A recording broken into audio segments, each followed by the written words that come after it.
He's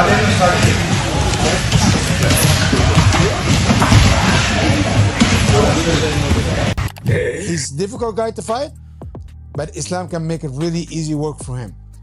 But I'm telling you something, Islam is working so hard. I never see him working as hard, and he got a lot better than last time I saw him. And he's very motivated, very motivated. And I think he's fighting a guy who runs a lot. Islam have to punch him in the chest, take him down, pass his guard, mount him, and finish him. That's what's gonna happen. But he's gonna run. He's not an easy opponent, a puzzle to figure out. But I just think, I don't know, man. These guys say a lot of crazy shit. He'd say he's gonna bounce his head on the wall. He's gonna finish him after 4 rounds. Moving into obviously Ian Gary now, we're a couple of weeks removed, and the team would be buzzing after just 24 hours ago at the PFL. So how is Islam feeling? What do you think of this camp compared to previous camps? Obviously, this is a big one, right? This is welterweight. This is Ian Gary. 17 title win streak. And I mean, Islam's got just about every record, right? I mean, from the four title defenses, lightweight record, and now going to beat Anderson Silva's record. I mean, there's a lot at stake for him here, being pound for pound number 1. There's a lot going on. And Ian Gary's no slouch by any means. He's a very tough competitor. And, you know, what Ian's got going against him is that he's got Islam Makhachev on the other side, who happens to be the guy that can stand with him, who happens to be the guy that can take him down. Where that's what I want to see. I know Islam can stand with Ian, but can Ian last on the ground with us? I don't know. Maybe yes. But one thing's for sure, it doesn't matter, because Islam prepares for everything. He's well-rounded, everything. You know, remember all the interviews I do with you guys, I say we can decide to Islam how he fights. Well, it's the same thing. Nothing's changed. We don't go in there fighting Ian a certain way. We have to fight him a certain way. No, we can change how we feel because Islam is that good. I've said that time and time again, and I'll never change because he's that good. When Islam Makhachev's relentless pressure clashes with Ian Machado Gary's elite... What is Ian Gary supposed to do to try and prepare himself for a fight with a guy that has proven that if he can get you down to the ground, you're pretty much stuck there. You don't get to move when he gets you down to the ground. What are you supposed to do? This is exactly what Gary's supposed to do. You know, one thing I find very interesting about the way Islam is approaching this fight is you can tell that he has a high level of respect for Ian Gary because he's paying attention to the things that Ian Gary is saying. Now, Islam does have the capabilities to get rid of Ian fast. I don't know that Ian has the capabilities to get rid of Islam fast. I do not believe, contrary to popular belief, contrary to my partners over at DraftKings who believe if Ian Gary is going to win, he's more likely to win by knockout than anything else, I don't agree. I believe he needs to win 3 rounds. I believe he can spot Islam too.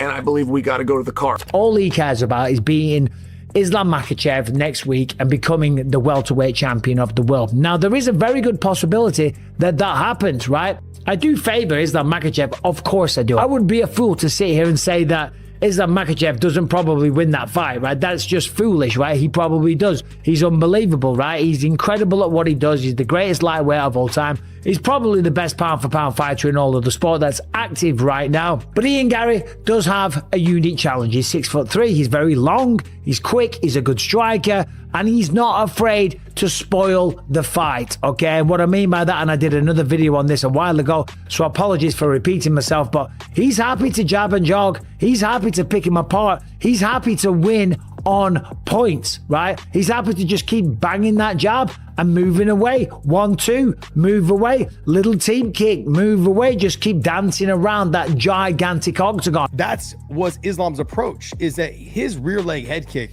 it's sneaky good. Volkanovski fell victim to it. Other guys have fallen victim to it. I mean, ultimately, I think his stand-up is good enough to stand with Ian Gary, but I do appreciate the fact that you recognize the easier way is to take him down. Change the game plan. We're not going to stand with this guy. We're taking his ass down. So we tell Islam, take him down.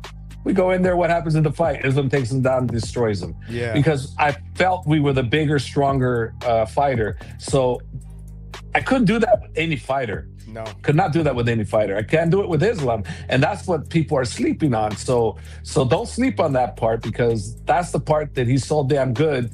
We can do this with him. I've been doing this with Islam now. Remember, I've been with him for 12 years or plus, 12 years plus, you know. So there's a lot of work that's been done with him and I and other coaches, you know, and he's dialed in. He's dialed in as a striker, and people sleep on his striking, think that he has to take Ian down. He doesn't have to take him down. Is it the better choice? Probably, because we know we're the better grappler for sure. But do we have to take him down? I'm saying no, we don't have to take him down. Is it the better option? Probably. But let's see how Ian is able to adapt to what we're gonna do. I think it's a really good fight, and I think Ian is going to surprise a lot of people with how talented he is and how skillful he is. Actually, I trained with him for the Carlos Prates fight, so I'm excited to go see him perform as well. And I think he gets it done. So we'll see. How do you think he's handling all of the extra talk of, hey, you win this fight, you break the record, now you have the record for most consecutive wins in UFC history? How is he dealing with that? He don't care. He don't care about. He doesn't even know this record. A couple days ago, he started people talking about it. He didn't even know about it. I'm serious. Islam is not involved with anything in MMA. He do not watch really MMA. He's not involved in MMA news. He's just train and fight. Right. He's not into MMA like we are. He don't care. But I'm gonna tell you something. This little skinny Irish kid with a small 30 size waist, he's gonna get grabbed up and smashed by Islam Makhachev. One thing I can promise you is gonna happen. Islam Makhachev's entire system is built on one principle: eliminate space. The moment the cage closes, the fight becomes his. Ian Gary's counter is equally simple. He doesn't have to close the distance. He's 6'3", he's got the reach, he's got the cardio to maintain 25 minutes of jab and lateral movement. This isn't about who's better. It's about two incompatible systems clashing, and that's where the real technical story lies. When Islam hunts you, he doesn't do it in straight lines. He uses his rear leg as a pressure tool. The rear leg kick isn't flashy, it's functional. It cuts the cage horizontally while you're focused on his fists. Volk fell to it, others have eaten it consistently. The kick establishes presence and turns the octagon into a smaller space. Once that pressure starts building, Ian's got maybe 10 minutes to figure out how to stay vertical. If Islam secures entry within the first round, the fight changes shape immediately. Islam's wrestling isn't about explosive takedowns, it's about positional control from the clinch. When he gets his hands on you, and he will get his hands on you, it's a different game.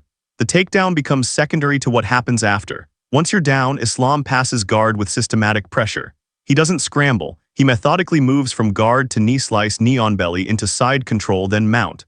The progression is tight and suffocating. If Ian gets caught in bottom position, the issue isn't just the position. It's that Islam finishes from there. But here's what makes Ian dangerous: his base. When Ian's on top, his weight distribution is stable. Reversal risk drops significantly when he's the one controlling the frame. His jiu-jitsu isn't just defensive, he understands weight transfer. The problem is getting there. Islam doesn't take long to isolate the arms and begin pass attempts. The clock becomes Ian's enemy because Islam's pace doesn't slow down. On the feet, people underestimate Islam's striking. They focus so hard on his takedown threat that they miss he's actually elite standing up. He can trade with top-level strikers. Round for round, minute for minute, second for second, he's in the conversation. The rear leg head kick, the straight right hand, the clinch elbows, they're not supplementary to his grappling. They're central to the pressure system. Every strike he throws also positions him for the clinch. Ian's striking is different. It's built on reach utilization. Jab, lateral step, repeat. The toe-to-heel pivot creates distance. His leg kicks are set-up tools, not finishers. The goal isn't to hurt Islam, it's to control space and keep hands off. If Islam closes the distance gap, Ian's striking becomes less effective. He can't throw combinations from distance. He has to either engage or disengage, and either option brings Islam closer. What makes this matchup genuinely competitive isn't fighting ability, it's the mismatch problem. If Ian stays standing and doesn't engage the grappling, Islam has to press harder to close distance. The longer Islam presses, the more he takes jabs and body kicks. If Ian gets comfortable in this rhythm, Islam might need to gamble on a takedown attempt that wasn't perfectly set. That's risk. Conversely, if Islam gets entry into the clinch, Ian's range disappears. Ian can't throw a jab from the clinch. His only options become dirty boxing or short punches. Islam's clinch game is suffocating. The shoulders take over from the hands. The cage becomes irrelevant because Islam's grip is the cage. Once he's got you against the wall, he can decide takedown attempt or knee to the body. Either way, you're stuck reacting. Islam doesn't watch MMA. He trains MMA. His focus is singular. The team respects Ian's challenge specifically because of the physical tools, height, length, agility, base, but they're not doubting Islam's system. He's run this same approach against elite wrestlers, elite boxers, elite all-arounders. The variables change, the system doesn't. Ian approaches this differently. He understands the record-breaking significance. Islam holds multiple lightweight records and is chasing Anderson Silva's consecutive title defense record. That pressure exists, but Ian has less to lose. He's the underdog in every way, in odds, in public perception, in bookmakers' eyes. That role reversal matters because Ian can be aggressive with his defensive approach. There's no expectation that he exchanges or finishes. He can run, jab, and move guilt-free. The pressure dynamic is the hidden factor here. Islam carries GOAT legacy weight. First finish at welterweight would cement a specific narrative. Ian carries nothing but opportunity. His interviews have been controversial, but that's actually noise removal. He's already at max villain status, so nothing he does camps or builds additional pressure.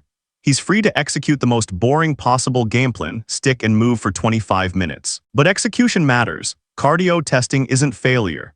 Islam said himself his recent camp has been mostly cardio work to keep up with Ian's movement and lateral displacement.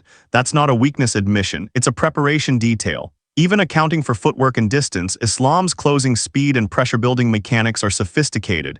He doesn't chase recklessly, he herds. Each step forward takes an inch of octagon away. Each pressure moment forces Ian to reset. The grappling scenario is where the mismatch becomes most pronounced. If Islam gets a secured takedown in round 1 or 2, the fight trajectory changes. Ian would be forced to either improve escapes or accept getting outworked from bottom. If the fight stays standing past round 2, Islam might face a deeper test than expected. Fatigue, active hands, consistent jabbing, these things add up. The other complication is that Ian actually has elite striking. Not just distance striking, actual technique. The straight right hand, combinations off the jab, footwork precision, these aren't afterthoughts in his game. If he lands clean and moves, Islam takes clean shots. The accumulation matters over 5 rounds. It's not about one shot changing the fight. It's about whether Islam can absorb consistent contact while hunting. Where this breaks in Islam's favor is ceiling vs floor. Islam's ceiling is dominant 5-round control. His floor is technical wrestling with pressure and ground control, followed by a late round finish or clear rounds on the scorecard. Ian's ceiling is evasive mastery, 5 rounds of ghost-like footwork and counter-striking that scores rounds on activity and damage. His floor is getting caught and mounted. There's asymmetry in downside risk. The determining factor likely happens early. If Islam gets close in round 1 and establishes the clinch game or a successful takedown, momentum shifts. If Ian survives round 1 vertical and intact, he's got a template: keep the distance, work the jab, move. Round 1 is the proving ground for whether Islam's system works against Ian's physical attributes. If Islam's pressure doesn't translate the same way at welterweight, Ian gets confidence. If Islam's clinch work is as tight as at lightweight, Ian's got 24 more minutes of problem-solving under pressure. This isn't about prediction. It's about recognizing these are 2 legitimate systems colliding. Islam's pressure methodology versus Ian's distance elite athleticism. One requires closing gaps, the other requires maintaining them. 5 rounds will reveal which system proves more durable at this weight class against this particular matchup of tools.